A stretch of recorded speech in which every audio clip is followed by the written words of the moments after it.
अबिद के सामने एक चमकती हुई स्क्रीन प्रकट हुई। Stage 1 complete. हवा तेज चलने लगी और माहौल बदलने लगा। ये लड़ाई अब उसकी सोच से कहीं बड़ी थी। तभी और दूर हजारों टाइटन उसकी तरफ बढ़ते हुए दिखाई दिए।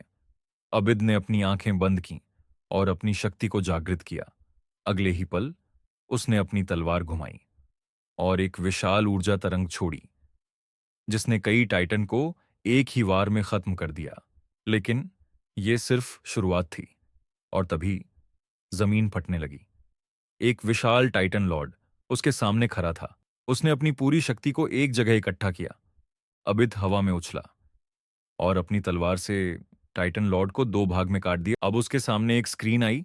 इसमें लिखा था लेवल अप प्लस 20 नई पावर। अनलॉक्ड आप मृत टाइटन्स और इंसानों की छाया को बुला सकते हैं। और तभी उसने कुछ मृत टाइटन्स को जिंदा किया। फिर उसके सामने आया एक स्क्रीन जिसने लिखा था स्टेज 2। जैसे ही अबिद ने स्टेज 2 के पोर्टल में कदम रखा, वो एक नई और खतरनाक दुनिया में पहुंच चुका था, जहां हर तरफ अजीब और डरावने मॉन्स्टर्स मौजूद थे। लेकिन असली ताकत महल के अंदर बैठी थी। अबिद उस विशाल महल के अंदर गया और फिर उसने उसे देखा। आयरन गॉड अपने सिंहासन पर बैठा हुआ, एक ऐसी शक्ति जिसके सामने बाकी सब कुछ छोटा लग रहा था। अबिद ने बिना समय गंवाए सीधे उस पर हमला कर दिया। अबिद ने अपनी पूरी ताकत लगाई और एक ही वार में उसकी तलवार आयरन गॉड के पेट में घुसा दिया।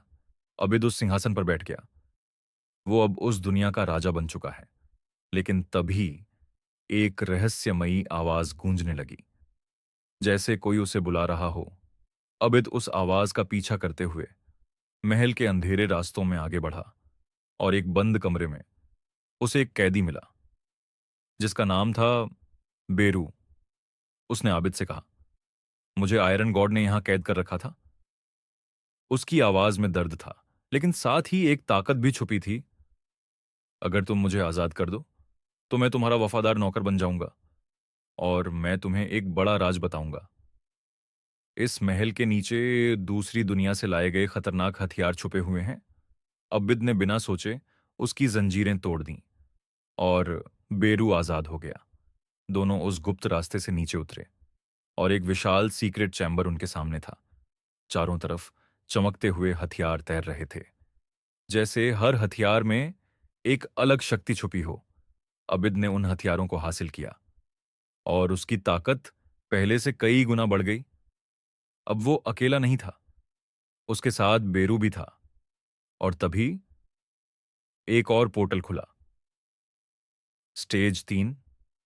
अबिद तैयार था एक और खतरनाक दुनिया के लिए। जैसे ही अबिद ने स्टेज 3 के पोर्टल में कदम रखा, वो एक ऐसी दुनिया में पहुंच गया जहां हर तरफ आग और विनाश था। अगले ही पल हजारों डीमंस ने उसे चारों तरफ से घेर लिया। लेकिन तभी सभी राक्षस डर के दूर हटने लगे। राक्षसों के राजा का परछाई महल के पीछे से सामने आया और फिर राक्षसों का राजा महल के पीछे से देखने लगा और वो आबिद की तरफ देखता हुआ बोला, तुम्हारा क्या होगा आबिद? और फिर आबिद की छाया सेना और राक्षसों की सेना दोनों आमने सामने लड़ाई करने के लिए तैयार थे।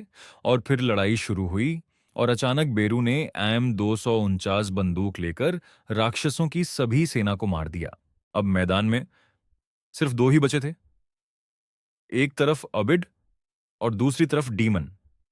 अबिद ने बिना रुके अपनी अलग अलग शक्तियों का इस्तेमाल किया। हवा, पानी और आग, सब कुछ उस डीमन पर टूट पड़ा। लेकिन इतना सब होने के बाद भी डीमन हार नहीं रहा था। तभी बेरू जोर से चिल्लाया, मास्टर, ये असली डीमन नहीं है, ये सिर्फ एक क्लोन है। ये सुनते ही अबिद और बेरू इनविजिबल हो गए और अगले ही पल सीधे कासल के अंदर टेलीपोर्ट हो गए। लेकिन अंदर पहुंचते ही वहां कुछ भी नहीं था, सिर्फ सन्नाटा। तभी बेरू ने अपनी ब्लू लाइटनिंग गन निकाली और पूरे कासल पर गोलियां बरसानी शुरू कर दी। दीवारें टूटने लगीं और तभी एक बड़ा गुप्त दरवाजा सामने आ गया। अबिद ने अपनी तलवार निकाली और एक ही वार में उस दरवाजे को चीर दिया।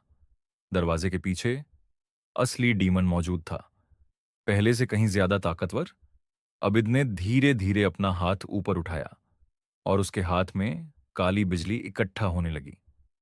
और फिर उस काली ऊर्जा ने रूप लिया एक खतरनाक ड्रैगन जैसी AWM गन।